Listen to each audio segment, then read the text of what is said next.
तो गंज बख्शे फैज़ आलम मजहर नूर खुदा आपके सामने है। तो ये किसने कहा और क्यों कहा? क्यों कहा? आपको पता है कि उस शख्स को पता था कि इसका मकाम क्या है।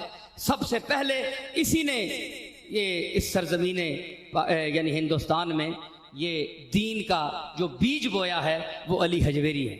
हज़रत सुल्तानुल मशाइख अक्सर फरमाया करते थे कि कश्फुल महजूब का मुताला खुद भी फरमाते थे और अपने मुरीदों को भी फरमाते थे कि कश्फुल महजूब पढ़ा करो। हज़रत महबूब इलाही महफिल शिकन थे। महफिल शिकन का मतलब यह है कि जिस महफिल में ये आ जाते थे महफिल टूट जाती थी। आप भाई सुन रहे हैं या कुछ हूँ आ करें, समझ रहे हैं कि नहीं? मैं ये नहीं कहता मुझे आप नारे लगाएं या दाद दें, कम से कम अपनी जिंदगी का तो सबूत देना कि आप जिंदा हैं। हाँ माशाल्लाह माकूल लोग बैठे हैं।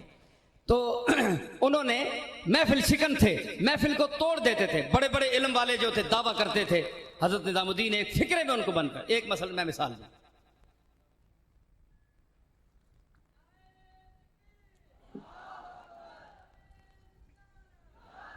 देखे ना, ये कहते हैं इन लोगों के पास क्यों जाते हो, इनके पास क्या है।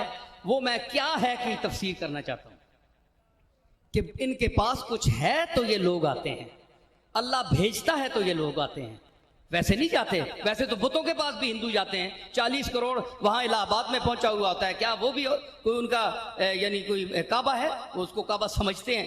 काबा समझ लेना और बात है और काबा होना और बात है। बात समझी मेरी आपने? काबा समझ लेना किसी चीज को।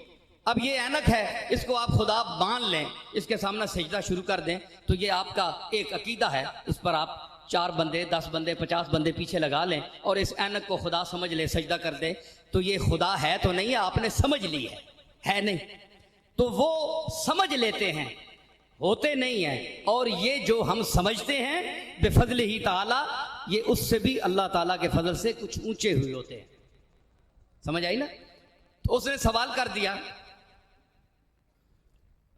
आज मुझ पर शायद ये सवाल होता और मशाइख के मुतल्लिक तो मैं नहीं कहता, माशाल्लाह ये तो जवाब दे लेते, लेकिन मेरे लिए मुश्किल था।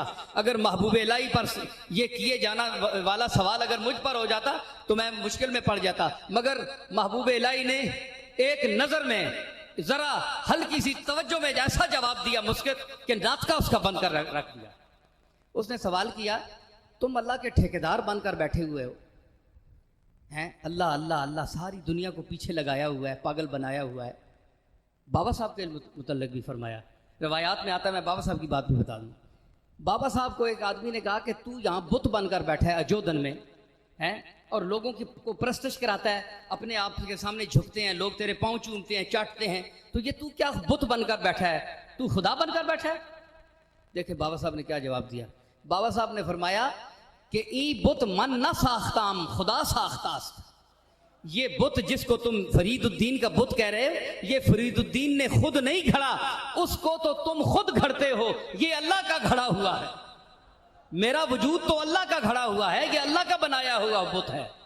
तो अपने बनाए हुए बुतों के सामने तो तुम झुकना जायज समझते हो, तो उसके बनाए हुए बुत के सामने अगर कोई झुक जाए तो नाजायज क्यों है? बंदा खामोश हो गया। ये बाबा साहब ने जवाब दिया। निजामुद्दीन औलिया से सवाल हुआ कि आप ये जो पीरी मुरीदी चमकाए बैठे हैं और ये बहुत बड़े आदमी बनकर बैठे हैं, आप बताएं अल्लाह दिखाएं, अल्लाह कहाँ है?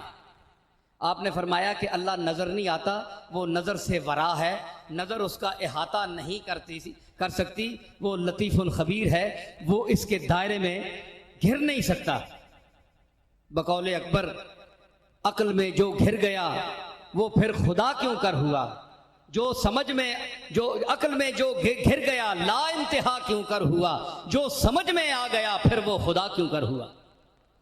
तो उन्होंने कहा कि आप अल्लाह दिखाएं। हजरत महबूब इलाही ने हर चंद फरमाया कि अल्लाह नजर नहीं आता, तुम्हारा ये सवाल गलत है। उसने कहा नहीं, बस आप अल्लाह अल्लाह लगाए रखते हैं, अल्लाह का ठेका उठाया हुआ है आपने, तो अल्लाह मुझे दिखाएं, मैं देखना चाहता हूं। अब मेरे जैसा कोई पीर होता तो किसी मौलवी को बुलाता, भाई मुझे तो आता जाता कुछ नहीं, खतीब साहब आइए ज़रा आप ही जवाब दें कि भला तो हज़रत निज़ामुद्दीन ने फरमाया, नहीं, मैं नबी रसूलुल्लाह का वारिस भी हूँ, मैं मोइनुद्दीन चिश्ती का वैसे सज्जादा नशीन नहीं हूँ, गद्दी पर बैठने वाला नहीं हूँ, गरीब नवाज का सच्चा सज्जादा नशीन हूँ, कुतुब साहब का सच्चा वारिस हूँ। फरमाया, इधर आ, तुमने छेड़ा किसको है? महबूब इलाही को छेड़ा है। फरमाया, अच्छा, तू कहता है कि खुदा दिखा, मुझे नजर आए या महसूस हो। फरमाया, ये तेरा बदन है, तेरा जिस्म है ना, हाथ लगाकर मुझे बता तेरी रूह कहां है। हजरत निजामुद्दीन ने फरमाया, हाथ लगाकर फरमा बता, कान में है? कहने लगा जी है। आंख में है? कहने लगा है। नाक में है। भवों में है। हाथ में, बाजू में, टांगों में, हर जगह आपने चंद आज़ा गिने। कहने लगे हर जगह। फरमाया, फिर एक जगह तयन कर, एक मुतय्यन करके यहां रूह है और यहां नहीं है। अगर उसको तू बंद करेगा तो वहां उसका होना साबित होगा और दूसरे आज़ा से उसकी नफी हो जाएगी, वहां नहीं है। उसने कहा जी कि मैं इस जिस्म में हाथ लगाकर रूह को कहीं मुतय्यन और बंद नहीं कर सकता। फरमाया, बेवकूफ, बेवकूफ, जाहिल, पढ़े लिखे बुद्धू, तुम्हें इतना पता नहीं कि इस तुम्हारे छोटे से वजूद में जो सर से लेकर, सर से शुरू होता है और पांव पर खत्म हो जाता है, इसमें तुम किसी उज़्व पर हाथ रखकर ये नहीं कह सकते कि यहां जान है, यहां है, यहां हाथ लगाओ, यहां है, नहीं कह सकते। तो इस पूरी कायनात में मैं किस चीज पर निजामुद्दीन हाथ रख कर कहे कि अल्लाह यहां है और यहां नहीं है?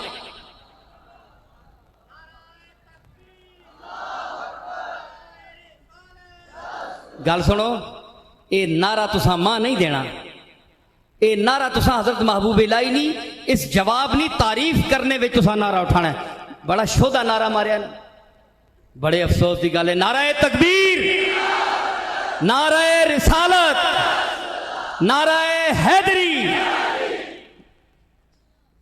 देखा करो, मौका होना है कोई नारा। इतनी आला निजामुद्दीन औलिया की मैंने बात की तो सारे लोग बड़े मतानत से सुन रहे हैं। आप में कोई जज्बा नहीं है, सिर्फ पीरों को बस ये टरखाते हैं। आप को अंदर जज्बा पैदा करें। अपने मशाइख की जो बात सुनाई जा रही है उसमें इज्जत का वो पहलू भी होना चाहिए। तो मैं अर्ज कर रहा हूं कि हजरत निजामुद्दीन ने फरमाया कि एक हाथ एक जगह रखो हाथ। उसने कहा जी मैं नहीं रख सकता। फरमाया, फिर इस कायनात में मैंने किसी जगह निजामुद्दीन ये नहीं कह सकता कि ये काबे में बंद है, दैर में बंद है, बुतखाने में है, कलीसा में है, गिरजा में है, कहां है, किस चीज में है, तय्युन नहीं किया जा सकता। जब तुम छोटे से वजूद में अपनी जान का तय्युन नहीं कर सकते तो निजामुद्दीन किस तरह कायनात में इतनी बड़ी जात का तय्युन कर सकता है? तो ये उन मशाइख की हाजिर जवाबी इसलिए थी कि वो इल्म वाले थे, जी इल्म मशाइख थे। उन्होंने कुरान और हदीस को पढ़ा था, सारी जिंदगी कुरान और हदीस की इशाअत में पहले खुद पढ़ा, फिर पढ़ाया, फिर उसको पहले अपने आप पर नाफिज किया, फिर लोगों को समझाया। आज मुल्ला और पीर में क्या फर्क है? मुल्ला पढ़ाता है, पीर जो पीर थे, मैं उनकी बात कर रहा हूं, जो पीर थे जिनकी ये मजलिस है, वो पीर ऐसे थे कि आज पीर गद्दियों के मोहताज हैं, और वो पीर वो थे कि गद्दियां जिनकी मोहताज थी, कि वो फरीदुद्दीन जहां बैठ जाता था वो गद्दी बन जाती थी। आज हम गद्दियां देख रहे हैं कि हम उस गद्दी पर बैठेंगे तो हमें कोई पहचानेगा नहीं। फरीदुद्दीन वो था, निजामुद्दीन वो था, कुतुबुद्दीन वो था, मोइनुद्दीन वो था, मुहय्युद्दीन वो था कि जहां बैठ गए वहां गद्दियां बन गईं। और हाफिज की जबान में कि बरजमीने के निशाने कफे पाए तो बवद सालहा सजदे साहिब नजरा खादबूद, कि तेरा नक्शे पा जिस जमीन पर लग जाए साल हा साल क़यामत तक अहले नजर उस पर सजदे करते रहेंगे।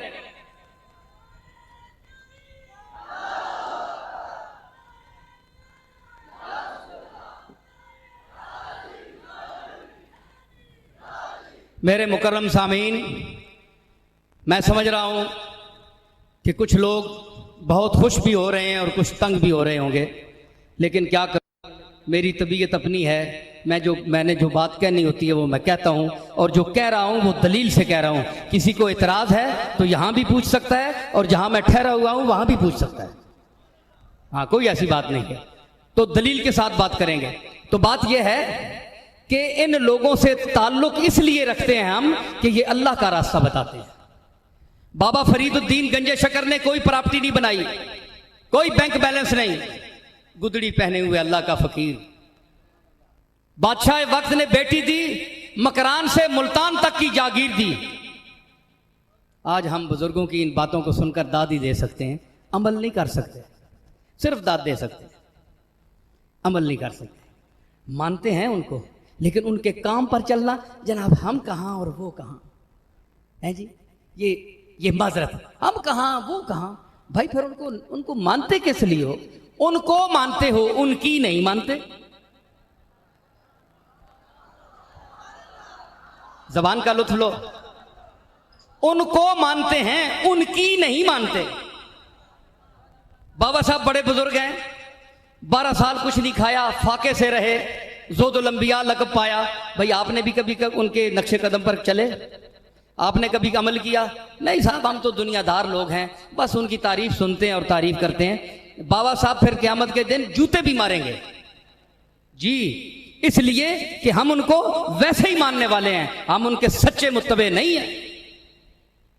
इसलिए कि औलिया अल्लाह का हक अदा करना जो अकीदत का है कि आप उनके उस्वे हसना पर चलें, आप उनके उस्वे हसना पर चलें, वही दयानतदारी करें। अरे बाबा फरीद तो वो इंसान था, अजोदन में आए, बख्तियार साहब तशरीफ फरमा हैं, आपके मकान के सामने जो उनकी बैठक है, छोटा सा वो एक पत्थर रखा हुआ है, वहां आप पहले बैठे थे।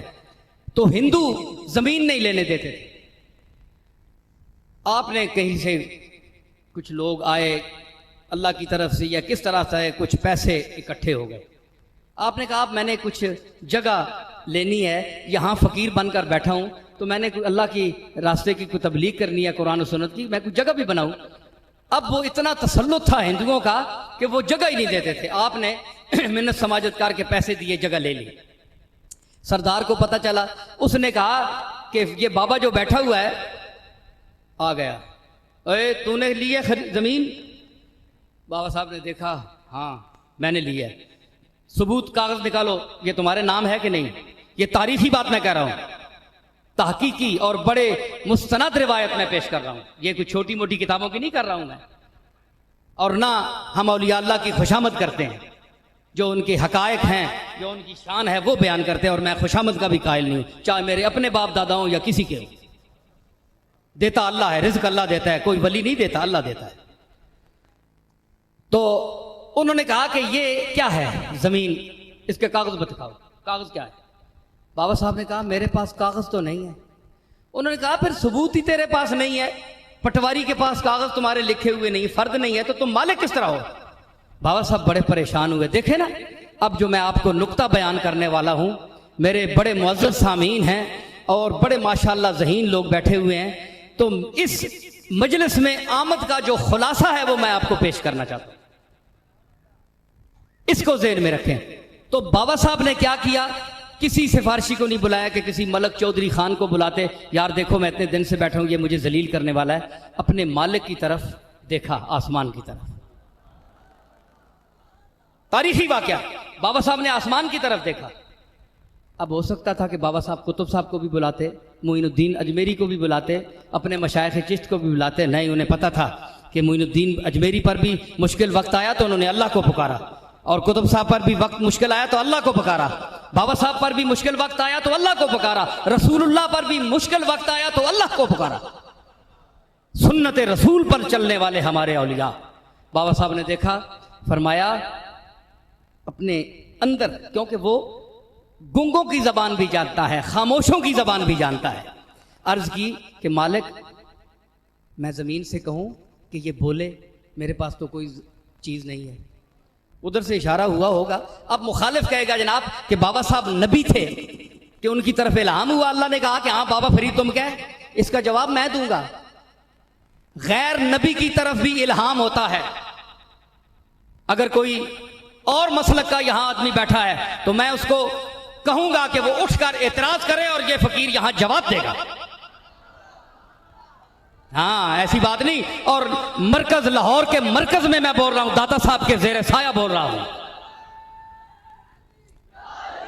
तो कहे कि मुझ पर एतराज किया, इसलिए मैंने कहा कि मुझ पर एतराज किया गया कि बाबा साहब जनाब कोई नबी थे कि बाबा साहब ने चुपके से अल्लाह की बारगाह में अर्ज की तो अल्लाह ने जवाब दिया कि हाँ फरीद तू कह ले, मैं तेरी बात पूरी कर दूंगा। मैंने कहा कि बिला कुरान शरीफ पढ़ा है कि नहीं, सिर्फ दाढ़ी रखी हुई है या हुलिया बनाया हुआ है।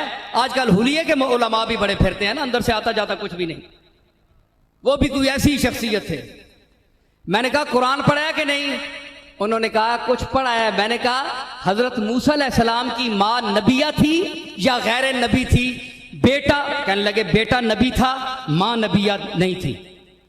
तो मैंने कहा फ़औहैना इला उम्मे मूसा, कुरान कहता है कि हमने वही की मूसा की माँ की तरफ। वही तो नबियों की तरफ होती है, गैर नबी की तरफ कुरान में क्यों वही की गई? बाबा साहब की वही को छोड़ो, पहले मैं मूसा अलैहिस्सलाम की वही मांग पर जो वही आई, वही तो नबी पर होती है। ज़ालिका मिन अंबाइल गैबे नूही है इलैका, ऐ मोहम्मद मैं हम आपकी तरफ ये गैब की खबरें हैं और हम आपकी तरफ वही कर रहे हैं। नूही है इलैका, मोहम्मद नबी हैं इसलिए नूही ही इलैका का सही मिसदाक है कि वही नबी की तरफ होती है। फ़औहैना इला उम्मे मूसा, हमने मूसा की माँ की तरफ वही की। तो मूसा की माँ मैंने कहा नबिया थी या नहीं? तो मैंने कहा गैर नबी की तरफ वही हुई ना। क्या वही हुई कि अल्लाह ने उसके दिल में डाल दी कि हम तेरे बच्चे मूसा को अभी पानी में डालने वाले हैं, कुछ अरसे बाद ये तुझे आप मिलेगा, अब फिक्र न कर। ये कुरान में है, पूरी आयत है, तफसील का वक्त नहीं। तो ये मूसा की माँ समझ गई, नबिया न होने के बावजूद अल्लाह ने वही की। तो मैंने कहा जिस तरह मूसा अलैहिस्सलाम की माँ नबिया नहीं थी तो इसके बावजूद उसकी तरफ वही की, इसी तरह बाबा फरीद की तरफ नबी न होने के बावजूद भी अल्लाह वही कर सकता है। चुप हो गया। फिर इस पर और वाओहा रब्बुका इलन नहले, तेरे रब ने शहद की मक्खी की तरफ वही की। कुरान कहता है चलो वो तो मूसा की माँ तो इंसान थी, तो शहद की मक्खी की तरफ भी अल्लाह ने वही की। कुरान है। अरे शहद की मक्खी की तरफ वही हो सकती है? अल्लाह के मकबूल और इंसान, फिर अशरफुल मखलूकात, फिर इतना बड़ा वली जिसने सारी जिंदगी इत्तिबाए सुन्नत में गुजार दी और जिसका दिल आईने की तरह साफ था, उसकी तरफ अल्लाह की तजल्लियात वही नहीं आ सकती? तो वही की अल्लाह ने जवाबन फरमाया हाँ जो तू दावा करेगा कर, मैं पूरा कर दूंगा। देखा ना, मालिक से पहले इजाजत मालिक। गुलाम जो है बंदा वो हाथ जोड़ता है, मेरे मालिक मेरी इज्जत रखना। नबी भी पहले अर्ज करते थे, ऐसा ना हो कि हम दावा कर दें और बात पूरी ना हो। तो अर्ज की तो बाबा साहब ने सर उठाकर फरमाया ऐ जमीन तू बोल और गवाही दे कि तू किसकी मिल्क में है। किताबों में आता है कि जमीन बोल उठी, वो टुकड़ा जो बाबा साहब ने खरीदा था, जमीन बोल उठी। देखे जमीन की जमीन जामेद और साकित चीज है, गैर मुकल्लफ है, लेकिन अपने मालिक का ऐलान करे। पहले अल्लाह की किबरियाई का जमीन भी ऐलान कर रही है। जमीन ने क्या कहा? उसने कहा कि असली मिल्क तो अल्लाह की हूं, असली मेरा मालिक तो अल्लाह है। वलिल्लाहि मुल्कु समावाति वल अर्द, असली मिल्क तो मैं अल्लाह की हूं, लेकिन आर्जी तौर पर फरीदुद्दीन के मिल्क में हूं। वो हिंदू उसी वक्त कदमों में गिरा और वो उसने पढ़ा ला इलाहा इल्लल्लाह मोहम्मद रसूलुल्लाह, वो ईमान ले आया और उसके बाद सारे अजोदन की अक्सरियत हिंदू मुसलमान हो गई।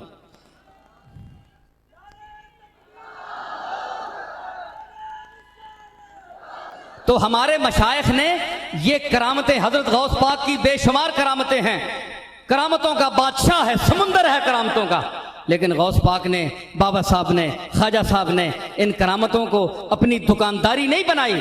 दुकानदारी, यही वजह है आज हम लोग दुकानदारियों के लिए पीरी फकीरी को इस्तेमाल कर रहे हैं। अल्लाह ने हमें राख के बराबर करामत नहीं दी, हम कुछ भी नहीं कर सकते। जिनको दी उन्होंने अल्लाह के रास्ते में उसको खर्च किया। अल्लाह के रास्ते में खर्च किया है। बाबा फजलुद्दीन कल्यामी को देखें, कितना ऊंचा आदमी, कितने मकाम का, और अपना गोश्त काट कर कव्वों और चीलों के सामने डाल रहा है और ऊपर मिर्च और नमक बांध रहा है। ये ज़ुहद है, ये जफाकशी है। ये आज का इंसान कोई कर सकता है? कोई पीर कर सकता है? कोई मौलवी साहब कर सकते हैं? हमें तो जरा सा जख्म आ जाए तो दौड़ते हैं डॉक्टर के पास कि और कोई काम खराब ना हो जाए, मर ना जाए। तो वो लोग तो मौत को सामने देखते हैं, मौत की आंख में आंखें डालकर देखते हैं। हुसैन को देख लें करबला में, मौत की आंखों में आंखें डालकर हुसैन ने देखा। तो विलायत जो है ये चली कहां से? हुजूर के दर से। हुजूर के दर से अहले बैत में आई। अहले बैत ने तकसीम की सारी कायनात में विलायत। जनाबे हसन और जनाबे हुसैन के सदका तकसीम हुआ विलायत का। और ये हमारे सिलसिले चिश्तिया की जो इंतहा है वो अली उल मुर्तज़ा है। हमारा पीर अली है, हसन बसरी का पीर अली है। तो चिश्तियों का पीर है अली। अली की बीवी है फातिमा तो ज़हरा, बेटे हैं हसन और हुसैन। अगर आज के किसी पीर या सज्जादा नशीन की औलाद अगर मोहतरम हो सकती है तो क्या हसन और हुसैन की औलाद मोहतरम नहीं हो सकती? क्या किसी का बाप दादा हसन और हुसैन से मर्तबे में बुलंद हो सकता है? नहीं हो सकता। सब उनके जूतों के गुलाम है, चाहे कोई वली है, चाहे कुतुब है, चाहे गौस है, कुछ भी है। ना मोहम्मद से मिल सकता है, ना आले मोहम्मद से मिल सकता है। तो विलायत का फैजान ये अहले बैत का सदका है। कायनात में अल्लाह ने तकसीम किया अहले बैत का सदका। और ये हुसैनियत है जो हर वली को अल्लाह ने हर ऐद में अता फरमाई।